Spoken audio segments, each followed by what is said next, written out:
Boa noite, irmãos, graça e paz, sejam todos bem-vindos mais uma vez ao estudo da Palavra de Deus. Estamos estudando a segunda carta de Paulo aos Coríntios. Hoje nós vamos ver o capítulo 12, do primeiro versículo ao versículo de número 10. Que Deus possa abençoar a sua vida através dessa pequena meditação e explanação da Palavra do Senhor. Amém? Vamos então à leitura do texto sagrado. Diz assim a Palavra de Deus: é necessário prosseguir com meus motivos de orgulho. Mesmo que isso não me sirva de nada, vou lhes falar agora das visões e revelações que recebi do Senhor.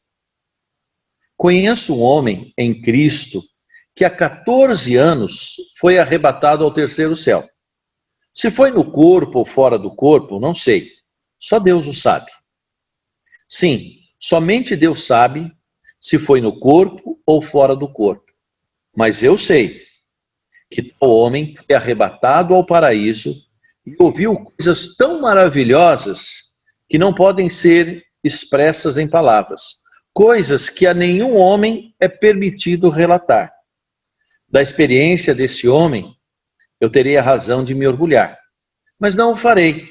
Na verdade, minhas fraquezas são minha única razão de orgulho. Se quisesse me orgulhar, não seria insensato de fazê-lo, pois estaria dizendo a verdade. Mas não o farei, pois não quero que ninguém me dê crédito além do que pode ver em minha vida e ouvir em minha mensagem. Ainda que eu tenha recebido revelações tão maravilhosas. Portanto, para evitar que eu me tornasse arrogante, foi-me dado um espinho na carne, um mensageiro de Satanás para me atormentar e impedir qualquer arrogância. Em 3 ocasiões supliquei ao Senhor que o removesse. Mas ele disse: minha graça é tudo o que você precisa. Meu poder opera melhor na fraqueza. Portanto, agora fico feliz de me orgulhar em minhas fraquezas, para que o poder de Deus opere por meu intermédio. Por isso, aceito com prazer fraquezas e insultos, privações, perseguições e aflições, que sofro por Cristo, pois quando sou fraco, então é que sou forte. Que texto rico, texto precioso. Ele está num contexto que estão aqui nos capítulos, a partir do capítulo de número 10, 11, Paulo ele tem falado um pouquinho sobre essa questão. Qual é o pano de fundo, para você que está recebendo apenas essa mensagem, não ouviu as demais, qual é o pano de fundo para o apóstolo Paulo estar dizendo isso? A verdade é a seguinte: o ministério do apóstolo Paulo estava sendo questionado por um grupo de cristãos judeus, chamados judaizantes. Esses cristãos judeus se opunham ao evangelho do apóstolo Paulo, por ser um evangelho que desobrigava os gentios, ou até mesmo os judeus convertidos, a seguirem as ordenanças da lei de Moisés como condição para a salvação. Veja bem, desobrigava as pessoas, os gentios e os cristãos judeus, a seguirem a lei de Moisés como pré-requisito para a salvação. A lei, ela é incapaz de nos salvar, porque a lei exige um padrão de santidade impossível de ser alcançado por qualquer ser humano. A ponto da palavra de Deus dizer que não há um justo, não há um sequer, não há quem consiga. Por isso foi necessário Jesus vir para cumprir a missão ou a lei ou as ordenanças de Deus em nosso lugar. Por isso que ele morreu pelos nossos pecados. O justo, como diz a palavra de Deus, morreu pelo injusto. Mas o fato de nós não precisarmos da lei para a salvação não implica que nós não devemos observar seus ensinamentos para a nossa santificação. os mandamentos, os princípios da palavra de Deus, os 10 mandamentos, são necessários para o nosso desenvolvimento espiritual, para nós andarmos dentro do padrão e dos propósitos do Senhor. Mas nós nunca vamos depender de obedecer esses mandamentos para sermos salvos. Nós somos salvos pela graça do Senhor Jesus Cristo. Como diz Paulo, pela graça sois salvos mediante a fé, isto não vem de vós, é dom de Deus. O que é dom de Deus? Essa salvação, para que ninguém se glorie, não é? Agora, como cristãos, como seguidores de Cristo, como servos do Senhor, nós procuramos sim observar as orientações da lei, mas não estamos condicionados a cumprirmos para sermos salvos. É um tema polêmico que desde os tempos de apóstolo Paulo havia controvérsias e os judaizantes se opunham e falavam que o evangelho de Paulo era um evangelho manco, era uma graça, era um evangelho muito fácil e que havia necessidade de sacrifícios e de renúncias para a salvação. E Paulo, então, era hostilizado, era desqualificado e era questionado como apóstolo, a ponto de que eles se auto-intitulavam apóstolos. E o apóstolo Paulo aqui está fazendo oposição a esses que se achavam tão nobres, porque eles se apresentavam como judeus genuínos, né? E Paulo fala, e eles tinham orgulho, eram vaidosos, era tipo assim, fariseus, né? Nos tempos de Jesus, os fariseus, eles se sentiam superiores, eles se sentiam especiais. Eu não sei se vocês lembram, talvez alguns possam lembrar, daquela passagem em que Jesus diz que 2 homens subiram para orar. Um dizia, Senhor, eu quero agradecê-lo, porque eu não sou como os demais homens, pecador, mas eu sou fiel a ti, eu cumpro as leis, eu dou o dízimo de tudo que tenho, e blá, blá, blá, blá, falando um monte. Do lado dele tinha um outro, humilde, que prostrado dizia, Senhor, eu não sou digno de ser abençoado por Senhor, eu não sou digno de ser chamado teu filho, ser propício a mim, pecador. E Jesus então pergunta aos seus discípulos, escuta, qual dos 2 vocês acham que saiu justificado diante de Deus? Então, a humildade é o caminho. E como o apóstolo Paulo nunca fez questão de se promover por títulos ou por obras. Paulo não estava preocupado com o seu status, ou preocupado com o que iriam dizer ou pensar dele. Paulo estava preocupado em pregar o evangelho, né? O compromisso dele era com Cristo. E só que ele não fazia um marketing bom, e aí isso abriu um precedente para que os opositores, os inimigos, como ele mesmo chama, viessem para detoná-lo. E a verdade é que esses falsos apóstolos, né, não tem nada a ver com os 12 apóstolos, viu, irmãos? Esses falsos apóstolos fizeram a cabeça de alguns membros da igreja de Corinto, que ficaram em dúvida sobre se Paulo era tudo isso mesmo. Eles ficaram em dúvida, será que nós não fomos enganados? Será que Paulo, de fato, é um charlatão? Ele não tem capacidade nenhuma? E Paulo, ao saber disso, escreve essas cartas e procura se defender. E aí, ele faz algo que ele não gosta de fazer. Ele fala, mas tá bom, eu vou falar um pouquinho de mim. Eu não gosto de falar de mim, mas se for necessário, eu vou ser até insensato. Porque ele acha que era uma insensatez ficar se autopromovendo. Quem se autopromove é porque é inseguro, né? Quem sabe quem não precisa ficar se autopromovendo, né? E Paulo, então, não precisava dessa autopromoção, mas ele falou, quer saber de uma coisa? Então, se esses caras estão se achando assim tão nobres, tão especiais, eu também vou apresentar minhas credenciais. Se bem que eu acho que não precisa disso, mas parece que vocês dão valor a isso, então eu vou dizer quem eu sou. E aí nós vimos, né, no capítulo 11, Paulo falando que ele também era judeu e das tribos de Benjamim, e ele contou toda a experiência dele. E aqui no capítulo 12, Paulo dá uma cartada final. Sabe, aqui ele dá uma para matar de vez. E aí ele relata essa experiência dele, que olha, Paulo falou assim, eu não preciso estar falando disso, mas eu vou falar, porque não é isso que é importante. Mas eu vou dizer, eu vou parecer insensato quando ele fala aqui, ó, no versículo 1 do capítulo 12. É necessário prosseguir com meus motivos de orgulho, mesmo que isso não me sirva de nada. Vou lhes falar agora das visões e revelações que recebi do Senhor. Uma coisa que a gente precisa entender aqui, que experiência com Deus não se faz necessária através de fenômenos sobrenaturais. Veja bem, Paulo jamais enfatizou, desculpe,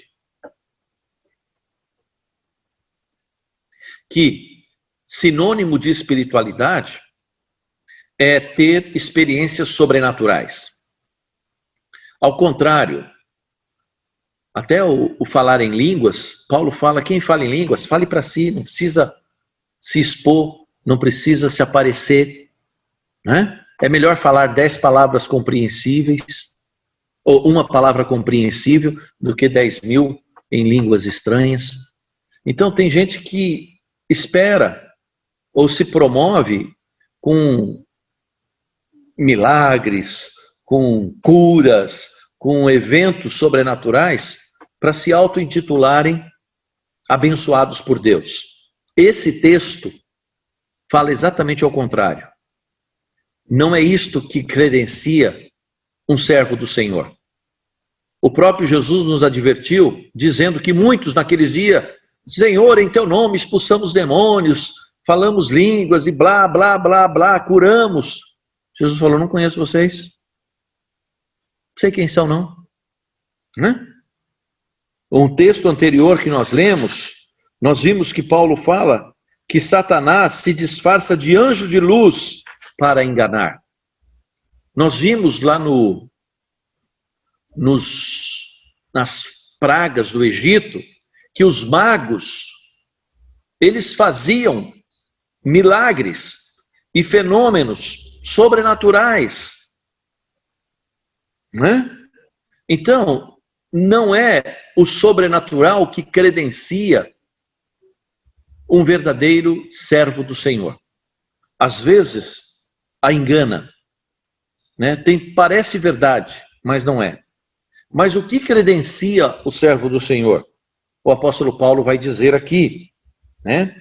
Eu vou adiantar e depois eu volto. Ele fala assim, ó, ainda que, versículo 7 do capítulo 12, ainda que eu tenha recebido revelações tão maravilhosas, né? Portanto, não, vou ler um pouquinho antes, desculpa, ó. O versículo 6, desculpa, eu li errado. Se quisesse me orgulhar, não seria insensato em fazê-lo, pois estaria dizendo a verdade. Agora veja o que ele diz na parte B desse versículo. Mas não o farei, pois não quero que ninguém me dê crédito. Presta atenção nisso. Grife esse versículo na sua Bíblia. Não quero que ninguém me dê crédito. Espera aí. Além do que pode ver em minha vida ou vir em minha ou ouvir em minha mensagem. Vou ler de novo que eu me enrosquei todo aqui, ó. Tá? Não quero que ninguém dê crédito além do que pode ver em minha vida ou ouvir em minha mensagem. Paulo estava preocupado com o que ele entregava, o que ele era, com a coerência. A palavra de Deus diz que o servo do Senhor, o homem de Deus, tem uma palavra só. Seja a vossa palavra sim, sim, não, não. Não adianta, olha, presta atenção nisso que eu vou te dizer.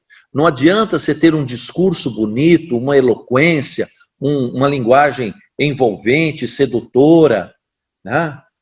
triunfalista se o teu caráter, se a tua conduta, se o teu procedimento não ratifica isto. Agora, que experiência foi esta que Paulo teve? Então ele fala aqui, ele fala da sua experiência. Ele esteve lá no terceiro céu, como diz o texto aqui. Alguns estudiosos dizem mais ou menos o seguinte, eu conheço isso já há muito tempo, talvez vocês já conheçam. Diz que o primeiro céu é o céu aqui que a gente vê, o céu das aves, o céu que a gente olha. O segundo céu é o céu aí que a gente vê do espaço, da estratosfera, o universo. E o terceiro céu é o paraíso, né? Isso é a convenção, que o terceiro céu é o paraíso. E Paulo está falando que ele esteve nesse terceiro céu. Ele fala que eu não sei como é que foi isso, se foi no corpo, se fora do corpo, Deus sabe. Mas eu sei que tal homem foi arrebatado ao paraíso, e olha o que ele diz aqui, ó. Ouviu coisas terríveis, é isso que está escrito? Não. Ouviu coisas maravilhosas. Depois Deus deu para João lá uma revelação que eu li lá em Apocalipse 20. João teve uma visão mais clara do futuro. Deus mostrou para João e permitiu, o anjo ordenou a João, olha, fala do que as coisas que vão acontecer, como é que vai ser.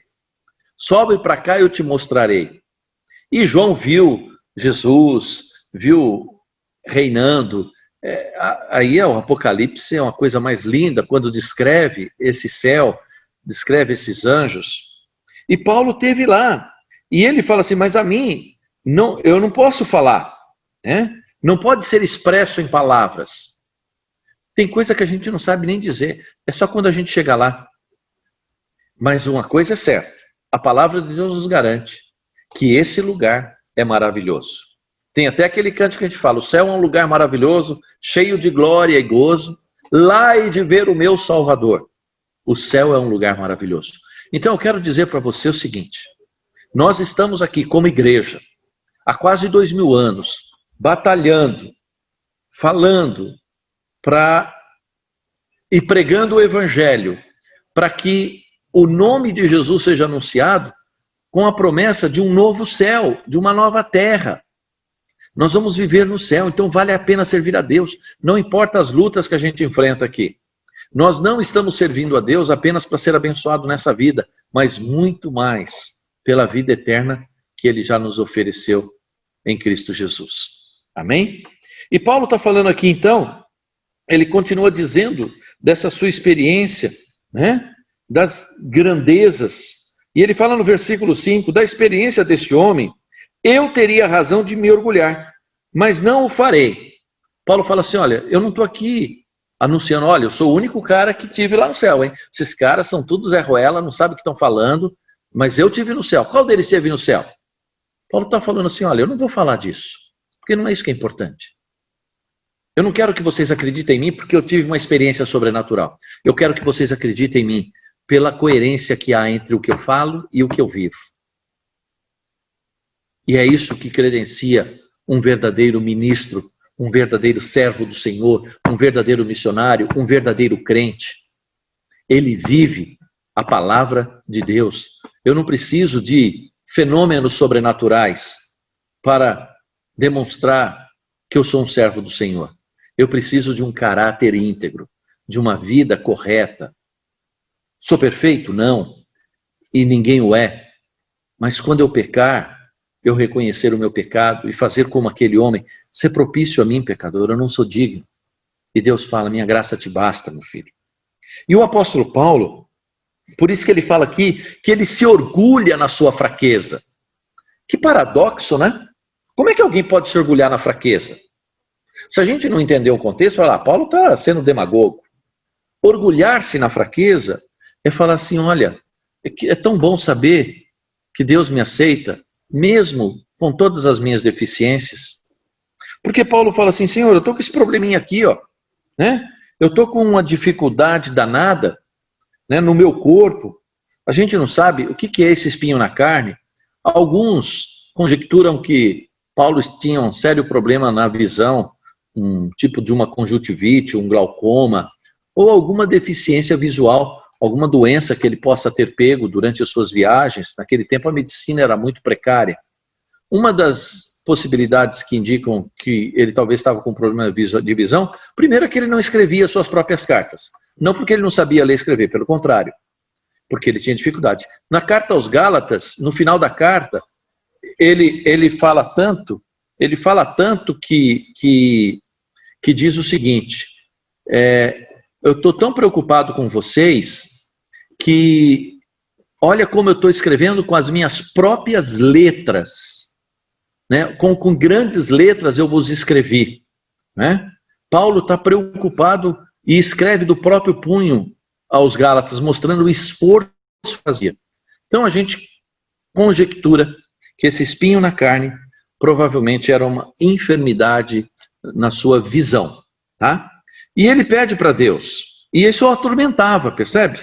Ele se sentia atormentado com isso. Mas ele fala assim: olha, eu pedi para Deus 3 vezes. Senhor, supliquei ao Senhor que ele removesse. Uma vez eu fiz uma mensagem chamada A Oração Não Respondida. Muitas vezes, Deus não responde a nossa oração de acordo com a nossa vontade. Deus, ele tem um propósito. E a gente tem que aprender aqui com o apóstolo Paulo, quando ele fala assim, né, que Deus fez aquilo para glorificá-lo. Deus estava honrando. Paulo fala assim: olha, esse sofrimento meu é para a glória do Senhor. Então o que a gente tem que aprender, amados, que nada acontece conosco sem que Deus permita, e se Deus permite é porque ele tem um propósito. Então uma última questão que eu quero abordar com você nesta noite é dizer assim: não reclame, não reclame. Ore, peça ao Senhor, expresse para ele a sua frustração, a sua queixa, mas fala: Senhor, seja feita a tua vontade na minha vida. Se o Senhor quer me usar na minha fraqueza, eu vou aceitar. Em 3 ocasiões supliquei, e o Senhor, porque removesse. A minha graça é tudo o que você precisa, diz Paulo. A minha graça é tudo o que você precisa. Meu poder opera melhor na fraqueza. Sabe, é exatamente para não se orgulhar. Portanto, agora fico feliz, olha o que ele diz, de me orgulhar de minhas fraquezas, para que o poder de Deus opere por meu intermédio. O poder de Deus opere por meu intermédio. É isso que Deus espera de mim e de você. Que a gente não se envaideça, não se ache melhor. Nós não somos melhores que ninguém. Nós não somos maiores que ninguém. Cada um de nós tem um dom, tem um ministério. E nós estamos colocando diante do Senhor as nossas vidas para sermos usados pelo Senhor. Mas também todos nós temos nossas deficiências, nossas fraquezas. Eu sei quais são as minhas fraquezas. Paulo sabia quais eram as deficiências dele. E deixa eu te perguntar, você sabe quais são as suas fraquezas? Quais são as suas deficiências? Por onde Satanás te golpeia? Coloque isso diante do Senhor, né? Saiba que Deus está no controle. Leve cativo toda angústia, todo sofrimento à presença do Senhor.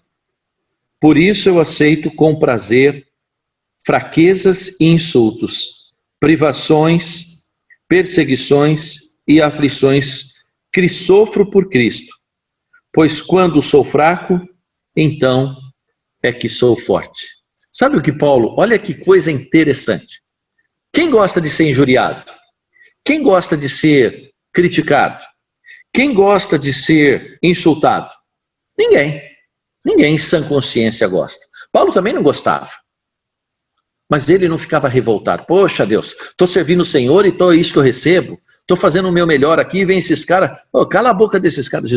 Paulo falou: não, tudo bem, eu vou me gloriar. Porque quando eu sou fraco, eu sou forte. Sabe por quê? Porque é na minha fraqueza o poder de Deus se manifesta. Por isso ele fala, a minha graça te basta. Você só precisa da minha graça. Então, amados, se nós somos o que somos, e se nós realizamos o que realizamos na obra de Deus, é tão somente e exclusivamente pela graça de Deus. No reino de Deus não há super-homens. No reino de Deus há servos, há pessoas imperfeitas, que são usados como vaso de bênção, vasos de barro, que nas mãos do Senhor se tornam vasos de honra, vasos de bênção. Amém? Que a sua vida, que você seja um vaso de bênção na sua fraqueza. É um paradoxo? É um paradoxo. Mas Deus pega as coisas fracas e humildes para torná-las grandes, para envergonhar aqueles que se acham. Então não vamos nos orgulhar. O orgulho não vem do Senhor. Ao contrário, o orgulho a gente sabe de quem vem. De Satanás. Ele era altivo e orgulhoso. Nós devemos nos humilhar. Humilhai-vos diante do Senhor e Ele vos exaltará. Que Deus te abençoe no nome do Senhor Jesus Cristo. Amém? Vamos ter uma palavra de oração, encerrando aqui a nossa mensagem desta noite. Pai querido, Deus de amor, nós te louvamos e te agradecemos pela tua palavra, pela vida do apóstolo Paulo, que nesta noite nos ensinou de como devemos viver, sabendo, Senhor, que por mais impressionantes que possam ser as nossas experiências com o Senhor está muito mais preocupado com a nossa coerência, com a nossa vida humilde, com a nossa vida, Senhor, humilhada, reconhecendo, Senhor, que nós não somos nada em nós mesmos, mas se conseguimos realizar alguma coisa, é porque a tua graça, a tua misericórdia se renovam sobre nós e o Senhor nos transforma e nos usa. Damos-te graças por podermos, Senhor, te servir, ainda que pecadores imperfeitos. Abençoe, Senhor, a vida do meu irmão, da minha irmã, daquele que está recebendo essa palavra nesta noite. E se há alguém desanimado, derrotado, que o Senhor use essa palavra para reanimá-lo e torná-lo uma bênção, Senhor, no teu serviço, na tua obra. Em nome de Jesus é que nós oramos agradecidos. Amém. Amém, queridos? Que Deus abençoe a sua vida.